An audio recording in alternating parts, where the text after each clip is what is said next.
ये हैं हाथी राजा जो जीते जीतो बड़े दम बरते रहे, लेकिन अब इनकी मंजिल ठहरी है ये अजायब घर, जहाँ बच्चे बड़े इनकी एक एक हड्डी खाने और दिखाने के दांतों का बारीकी से जायजा ले रहे हैं। 1983 में भावलपुर में आखिरी सांस लेने वाले इस हाथी की लाश खनूद करके इस्लामाबाद के नेचुरल हिस्ट्री ऑफ म्यूजियम में रखी गई है, जहां ये हैवानात के माहिरीन के लिए तहकीक तो सयाहों के लिए तफरीह का सामान पेश कर रही है। यहाँ पे मैंने प्लांट्स देखे, एनिमल्स देखे और इंसेक्ट्स देखे, birds, butterflies. Natural history of museum ऐसे दर्जनों जानवरों की खनूदशुदा लाशों का मस्कन है। जराफा, शेर, जेबरा और लूमड़ के साथ ये हैं मछलियाँ, परिंदे और हशरातुल अर्ज़। Like the animals here, it's very nice and I'd really recommend everybody to come here. माहिरीन Pakistan में पैदा होने वाली जानवरों, परिंदों और हशरात की तमाम स्पीशीज म्यूजियम में जमा करने के मिशन पर काम कर रहे हैं। कोस्टल एरिया से लेकर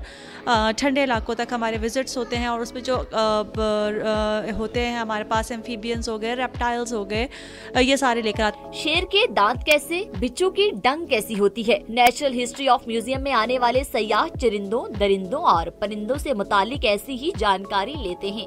अजायब घर में मौजूद जानवरों, परिंदों के मुजस्मे और हजारों साल पुरानी तारीख न सिर्फ बच्चों बल्कि बड़ों की भी तवज्जो का मरकज है। कैमरामैन मुमताज हुसैन के साथ अरीशा सगीर, डॉन न्यूज़, इस्लामाबाद।